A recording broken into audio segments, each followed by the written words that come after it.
Pag pogi ka, kailangan ba pogi lang talaga? Di ba mga gano'n na pag pogi, ang isip ng iba is, manloloko to, chick boy to. So ano yung take nyo doon? Or kung, di ba pag May may sagot na agad si nababalitaan Lady. tayong mga nanloko, nadadamay yung mga lalaki, parang nag-domino effect. Seth? Ewan ko kay Kitsch, pogi ito eh. Kitsch, sagot! Parang di naman. Nasa tao naman siguro yun. Parang, nasa tao talaga yun eh. Depende rin sa sitwasyon at saka klase ng relasyon na meron ka. Diba? Minsan di rin natin alam kung ano yung mismong sitwasyon doon sa relasyon na yun, kung bakit nagawa yun ng isang lalaki or ng isang babae. Diba? Hindi naman porket lahat ng lalaki cheaters na. Ayun. Siguro may kakulangan lang sa relasyon na dapat ayusin. Pero hindi porket kulang, may gagawing masama. Caleb,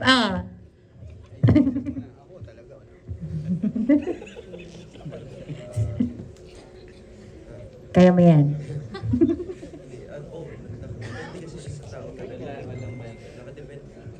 Hello? No. Ayan, Ayun, nakadepende talaga din siya sa tao. Hindi kasi pare-pareho siya eh. Meron nga like aakalain mo mabait tapos biglang sila pala talaga yung cheaters. So depende siya sa pagpapalaki siguro din ng kung paano Amen. lumaki yung tao, kung ano yung nasa environment niya, or kung ano talaga yung nasa kulo niya. So yun. I think yung stigma is, meron yung stigma because it actually happens sa mga lalaki.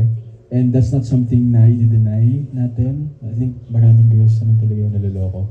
So it's not surprising sa mga men. But, yeah, naniniwala ako doon na totoo na, pero hindi naman, iba-iba naman yung tao. So, yeah, yun yung sagot ko. Okay. So since this is the...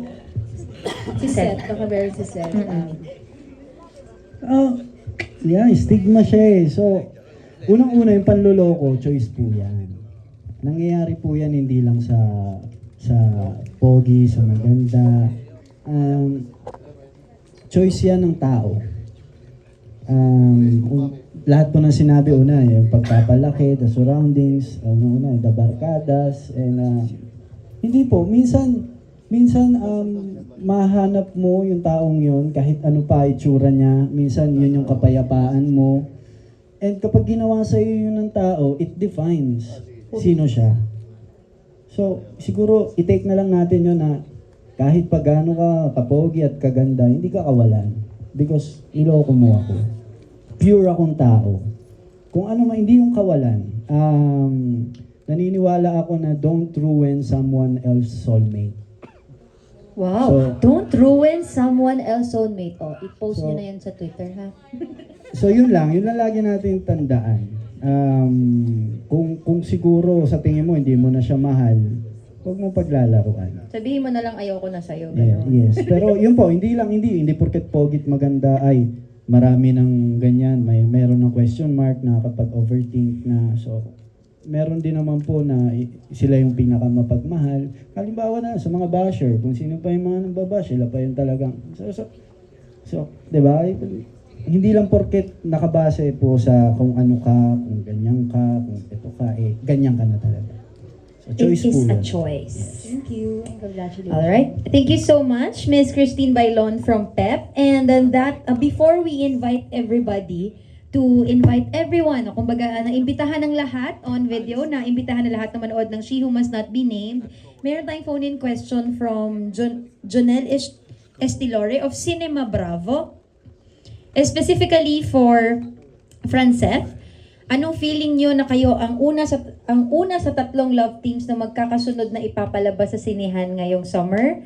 When I say tatlong love teams, ang mga kasunuran po ay ang JM Fiang at ang Donbel. So Franceth, and then JN Biang and Donfel, ano pong maisasagot niyo dito? Siyempre, we're grateful po. Saka, unang-una naman, kami po yung pinakaunang ipapalabas and then next sila, JM Fiang and Don Bell. Siyempre po, happy kami. Happy kami sa kabila ng estado natin ng Filipino movie industries na hirap po yung films na kung ano man yung energy dati ng films, kung paano manood yung tao sa sinihan. Sa panahon po ngayon, siguro, proud ako sa amin, sa aming tatlong team. Yes. Proud ako sa kung ano man gagawin namin. Unang-una, magkakaiba ng story. Mhm. Magkakaiba ng atake, yung gawa ng film. And kami pong dalawa, we support din. Kasi kapatid po namin sila sa mother network po namin. So kung ano po yung kahihinatnan ng mga pelikula namin, suportado po namin ang isa't isa. Lahat po kami magkakaibigan na excited kami na ipalabas yung mga films namin, yung kanya-kanyang pinaghirapan namin, kanya-kanyang pangarap namin. And we're lucky na nakabasa kami ng mga comments na lahat ng mga fan base magkakaibigan. Yun malaking bagay po sa amin yun as artista na nagtutulungan po yung mga nagmamahal at sumusuporta sa amin. Malaking bagay po yun. So, yun, ang ano lang naman, sana tangkilikin po ng Pilipino yung pelikula po ng sariling atin. And lahat po kami dito, pinaghirapan po namin. Hindi namin pinetiks-petiks to. I'm sure yung dalawang teams po binigay ang best nila. And hindi lang sila, the producers, sa tingin ko, all in po and pinaghandaan. So yun. Pinusuan. Yes. Francine? Honestly,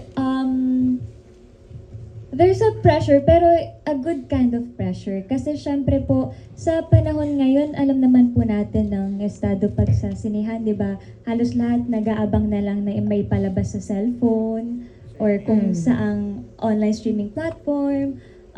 Pero yung para merong 3 pelikula na ipapalabas at galing sa atin, gawa natin, nakaka-proud po yun and gaya nga po nang sabi niya, kapatid namin yung mga yun sa sarili naming network, sa aming mother network. At sa ngayon, mahirap po gumawa ng pelikula sa totoo lang. Ang nakita na po kasi halos ng karamihan ay yung resulta. Pero yung paghihirap kada eksena, bago pumunta sa set, bago mag-roll, sobrang daming nangyayari in terms of sa itsura, sa line, sa mararamdaman lalo. Kaya po sana, sabi ko nga parang it's a summer love. Kasi ngayong summer, mga romantic movies at iba't ibang genre ng pagka-romantic. We have the rom-com, yung mga best friends to lovers, and then meron naman yung sad naman na story. And yung para sa akin lang po actually, sa aming dalawa, sana suportahan natin yung mga pelikula na yun. Kung papanoorin din po ninyo yung pelikula namin, yung mga susunod din naman, like sa JM Fiang sa Don Bell. Kasi malaking bagay din po to lalo sa film natin, sa sining ng mga Pilipino. Kasi buhayin natin ang sinehan, di ba? Suportahan natin yung mga pinaghihirapan din na magagandang pelikula ng mga Pilipino. So, yun po. Suportahan natin ang pelikulang Pilipino at dahil dyan, may advance ticket selling kami na magaganap right after this MediaCon.